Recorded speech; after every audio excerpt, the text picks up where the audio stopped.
ಲೋಕಸಭೆಯಲ್ಲಿ ಈ ಸಾರಿ ಕರ್ನಾಟಕದ ಮಟ್ಟಿಗೆ ಹೇಳುವುದಾದರೆ ನಮ್ಮದು 20 ಸ್ಥಾನಕ್ಕಿಂತ ಕಡಿಮೆ ಬರುವುದಿಲ್ಲ. 20 ಸ್ಥಾನ ನಿಶ್ಚಿತವಾಗಿ ಬರ್ತಾವೆ. ಭಾರತೀಯ ಜನತಾ ಪಕ್ಷದವ್ರು ಹೇಳ್ತಾರ ನಮ್ಮ ಏನು 28 ಅಂತ ಹೇಳ್ತಾರ ಅವರು.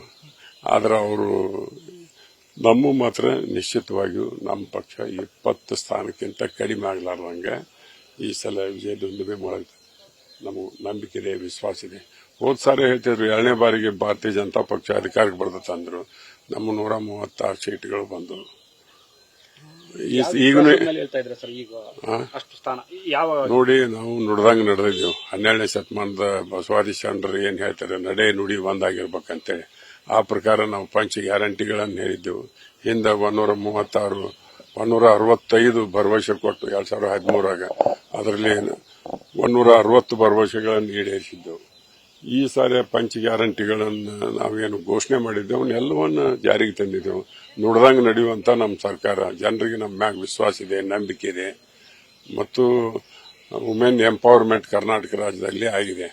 ಇವತ್ತು ಗೃಹಲಕ್ಷ್ಮಿ 2,000 ರೂಪಾಯಿಯಿಂದ ಬಹಳಷ್ಟು ಕಡೆ ಒಳ್ಳೆಯ ಪ್ರತಿಕ್ರಿಯೆ ಇದೆ. ನಾನು ಬಾಗಲಕೋಟೆ ಲೋಕಸಭಾ ಕ್ಷೇತ್ರದ ಉದ್ದಗಲಕ್ಕೂ ಸಂಚಾರ ಮಾಡಿದ್ದೀನಿ. ಬೇರೆ ಬೇರೆ ಕಡೆ ಮಾಹಿತಿಗಳನ್ನು ಪಡೆದಿದ್ದೇನೆ.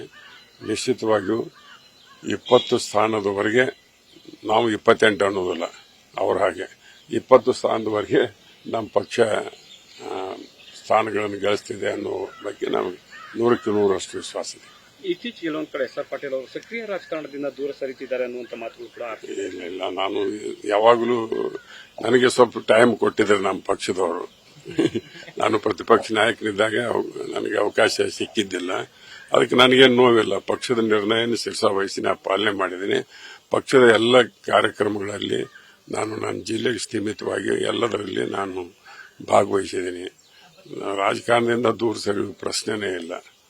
ಆಕ್ಟಿವ್ ಪಾಲಿಟಿಕ್ಸ್ನಾಗ ಇರಲಿಕ್ಕಿಲ್ಲ, ಮೇಲ್ಮನೆ ಸದಸ್ಯರಿರ್ಲಿಕ್ಕಿಲ್ಲ. ಆದರೆ ನಾಯಕತ್ವದ ಗುಣಗಳನ್ನು ಹೊಂದಿರುವಂತ ಈ ಸಂದರ್ಭದಲ್ಲಿ ಜನಕ್ಕೆ ಕಲ್ಯಾಣ ಆಗುವಂತ ಏನೇನು ಕೆಲಸ ಕಾರ್ಯಗಳದಾವ, ಎಲ್ಲೆಲ್ಲಿ ಕರೆದಿದ್ದಾರೆ ಪಕ್ಷದವರು, ಅದಕ್ಕೆಲ್ಲ ನಾವು ಸ್ಪಂದನೆ ಮಾಡಿದ್ದೀನಿ.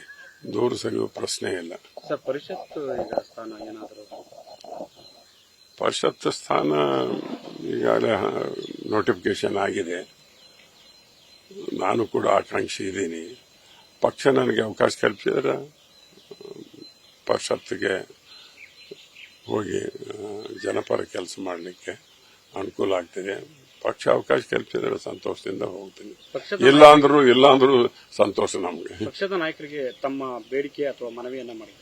ಪಕ್ಷದ ನಾಯಕರಿಗೆ ಗುರುತಿದೆ. ನಾನು ಒಮ್ಮೆ ಸಚಿವನಾಗಿ ಕೆಲಸ ಮಾಡೀನಿ.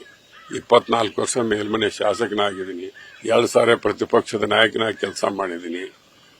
ಅಷ್ಟೇ ಅಲ್ಲ, ಕರ್ನಾಟಕ ಪ್ರದೇಶ ಕಾಂಗ್ರೆಸ್ ಸಮಿತಿ ಕಾರ್ಯಾಧ್ಯಕ್ಷನಾಗಿ ಕೂಡ ಕೆಲಸ ಮಾಡಿದೆ. ನನ್ನ ಬಗ್ಗೆ ಎಲ್ಲ ಪಕ್ಷದ ಟಾಪ್ ಟು ಬಾಟಮ್ ಎಲ್ಲರಿಗೂ ಗುರ್ತಿದೆ. ಆದರೂ ಅವಕಾಶ ಕಲ್ಪಿಸ್ರಿ ಅಂತ ಹೇಳಿ ನಾನು ಕೇಳಿದ್ದೀನಿ. ಅವಕಾಶ ಕಲ್ಪಿಸಿದ್ರೆ ನಾನು ಮೇಲ್ಮನೆ ಸದಸ್ಯನಾಗಿ ಇನ್ನೂ ಹೆಚ್ಚು ಪರಿಣಾಮಕಾರಿಯಾಗಿ ಕೆಲಸ ಮಾಡಬೇಕಂತ ಇಚ್ಛಾಗಿದೆ. ಸರ್, ಈಗ ಮೊಮ್ಮಗ ಬರಬೇಕು ಅಂತ ದೇವೇಗೌಡ ಪತ್ರವನ್ನು ಬರೆದಿದ್ದಾರೆ. ಅದು ಈ ಸಂದರ್ಭದಲ್ಲಿ ನೋಡಿ, ಆ ವಿಷಯ ಮಾತನಾಡಲಿಕ್ಕೆ ಕೂಡ ನನಗೆ ಬೇಜಾರು ಅನಿಸ್ತಿದೆ. ಯಾಕಂದ್ರೆ ಒಬ್ಬ ಸಂಸತ್ ಸದಸ್ಯರು ಕಾನೂನಿಗೆ ಎಲ್ಲರೂ ಸರಿ ಸಮಾನರು. ದೇಶದ ಪ್ರಧಾನಮಂತ್ರಿ ಇರ್ಬೋದು, ರಾಷ್ಟ್ರಪತಿಗಳಿರ್ಬೋದು, ಆ ಕಾನೂನನ್ನ ಗೌರವಿಸುವಂತ ಕೆಲಸ ಮಾಡಬೇಕು. ಈ ಅಬ್ಸ್ಕಾಂಡಿಂಗ್ ಆಗಿ ಬೇರೆ ದೇಶದಲ್ಲಿ ಹೋಗಿ ತಲೆ ಮಾಡಿಸ್ಕೊಂಡಿರುವುದು ಭೂಷಣ ಅಲ್ಲ. ಅವರು ಬರಬೇಕು, ಕಾನೂನನ್ನ ಎದುರಿಸಬೇಕು. ತಪ್ಪು ಮಾಡಿದರೆ ಆ ತಪ್ಪಿಗೆ ಶಿಕ್ಷೆಯನ್ನು ಕೂಡ ಸಂತೋಷದಿಂದ ಅನುಭವಿಸಬೇಕನ್ನುವಂಥವ್ರು. ಇಂಥ ಸಂದರ್ಭದಲ್ಲಿ ಪಲಾಯನವಾದ ಮಾಡಿದ್ದು ಒಳ್ಳೆಯದಲ್ಲ. ಸರ್, ಪ್ರಹ್ಲಾದ್ ಜೋಶಿ ಅವರು ಹೇಳ್ತಿದ್ದಾರೆ ಅವ್ರನ್ನ ವಿದೇಶಕ್ಕೆ ಹೋಗೋವರೆಗೂ ರಾಜ್ಯ ಸರ್ಕಾರ ಕತ್ತೆ ಕಾಯ್ತಿತ್ತ ಅಂತ. ನೋಡಿ, ಪಾಸ್ಪೋರ್ಟ್ ಯಾರು ಕೊಡ್ತಾರ? ಪಾಸ್ಪೋರ್ಟ್ ಇಶ್ಯೂಯಿಂಗ್ ಅಥಾರಿಟಿ ರಾಜ್ಯ ಸರ್ಕಾರ ಏನು ಕೇಂದ್ರ ಸರ್ಕಾರ? ಏನಾಗಿದೆ ಈಗ? ಅವರು ಪಾಸ್ಪೋರ್ಟ್ ಇಂಪೌಂಡ್ ಮಾಡಿ ಅವರು ತರ್ಲಿಕ್ಕೆ ಬರೋದಿಲ್ಲ ಕೇಂದ್ರ ಸರ್ಕಾರದವ್ರಿಗೆ. ಈಗ ಹೋಗಿದ್ದಾರೆ ಅವ್ರಿಗಿನ್ನೂ FIR ಆಗೋಕ್ಕಿಂತ ಪೂರ್ವದಲ್ಲಿ ಹೋಗಿದ್ದಾರೆ. FIR ಆದ್ಮ್ಯಾಗ ಹೋಗಿಲ್ಲ. ಅವರು FIR ಆಗೋಕ್ಕಿಂತ ಪೂರ್ವದಲ್ಲಿ ಹೋಗಿದ್ದಾರೆ. ಕನಸು ಬಿದ್ದಿದೆ, ಹೋಗಿದ್ದಾರೆ. ಹೋದಾಗ ಈಗ ಮುಖ್ಯಮಂತ್ರಿಗಳು 2 ಸಾರಿ ಪತ್ರ ಬರೆದಿದ್ದಾರೆ ಕೇಂದ್ರಕ್ಕೆ. ಅವರು ಪಾಸ್ಪೋರ್ಟ್ ಕಾನ್ಫಿಸ್ಕೇಟ್ ಮಾಡಿ ಅವ್ರನ್ನ ಬಹಳಷ್ಟು ಕೇಸ್ನಲ್ಲಿ ಇನ್ವಾಲ್ವ್ ಆಗಿದ್ದಾರೆ. ಅದಕ್ಕೆ ಅವ್ರನ್ನ ವಾಪಸ್ ಕರೆಸುವಂತ ವ್ಯವಸ್ಥೆ ಆಗಬೇಕು.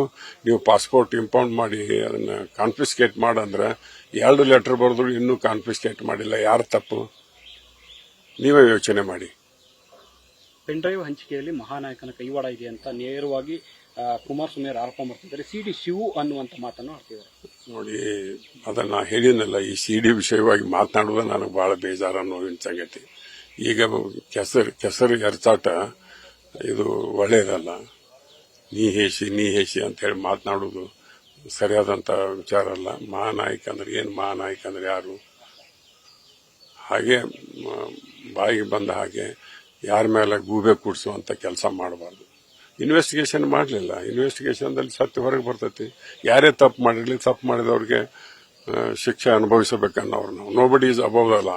May be honourable prime minister, may be honourable president of India, all are equal in the I of law. ನಮ್ಮ ಸಂವಿಧಾನ ಪರಿಚ್ಛೇದ 14 ಹೇಳುತ್ತೆ, equality before law and equal protection of law. ಅದು ಯಾರೇ ನಾವು ಯಾವುದೇ ಹುದ್ದೆಯಲ್ಲಿರ್ಬೋದು, ಎಷ್ಟೇ ಎತ್ತರದಲ್ಲಿರ್ಬೋದು, ನಮಗೆ ಕಾನೂನಿನಲ್ಲೇ ನಾವು ತಪ್ಪು ಮಾಡಿದ್ರೆ ನಮ್ಗೆ ಶಿಕ್ಷೆ ಆಗಬೇಕು. ದೇವೇಗೌಡರು ಕಳಂಕ ತರೋದಕ್ಕೆ ಕಾಂಗ್ರೆಸ್ ಅವರು ಕಳಂಕ ಏನು ದೇವೇಗೌಡರಿಗೆ ಕಳಂಕ ತರಕ್ಕೆ ಏನು ಪ್ರಜ್ವಲ್ ಅವರಿಗೆ ಇವನ್ನೆಲ್ಲ ಮಾಡಂತ ಹೇಳಿದ್ದೇವೆ ನಾವು ಕಾಂಗ್ರೆಸ್ನವರು. ಇಂಥ ಅನೇಕ ಮಹಿಳೆಯರ ವಿಚಾರದಲ್ಲಿ ನಾವು ಈ ರೀತಿ ವರ್ತನೆ ಮಾಡೋಂತ ಕಾಂಗ್ರೆಸ್ನವರು ಅಡ್ವೈಸ್ ಮಾಡಿದ್ದಾರ? ನೋಡಿ, ನೀವು ಮಾಧ್ಯಮದವರು, ನೀವು ಫೋರ್ತ್ ವಿಂಗ್ ಆಫ್ ಡೆಮೋಕ್ರಸಿ, ನೀವು ಯೋಚನೆ ಮಾಡಿ. ಸುಮ್ಮನೆ ಯಾರ ಮ್ಯಾಗಾರ ಗೂಬೆ ಕೂಡಿಸುವಂತ ಕೆಲಸ ಮಾಡಬಾರ್ದು. ಈಗ ಮಾಡಿದವ್ರು ಯಾರು? ತಪ್ಪು ಮಾಡಿದ್ರೆ ಇಂಡಿಯಾದಾಗ ಇರ್ತಿದ್ರಲ್ಲ, ಅವ್ರ್ಯಾಕೆ ವಿದೇಶಕ್ಕೆ ಹೋಗ್ತಿದ್ರು?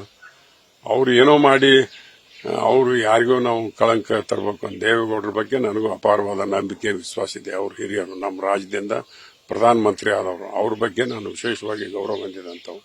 ಅವರಿಗೆ ಕಳಂಕ ತರಬೇಕು ಅನ್ನುವಂಥ ದುರುದ್ದೇಶ ನಮ್ಮ ಪಕ್ಷದಲ್ಲಿ ಇಲ್ಲ ಅಂತ ನಾ ಬಹಳ ಸತಾರಾಮ್ ಖಡಾಖಂಡಿತವಾಗಿ ಹೇಳ್ತೀನಿ. Thank you.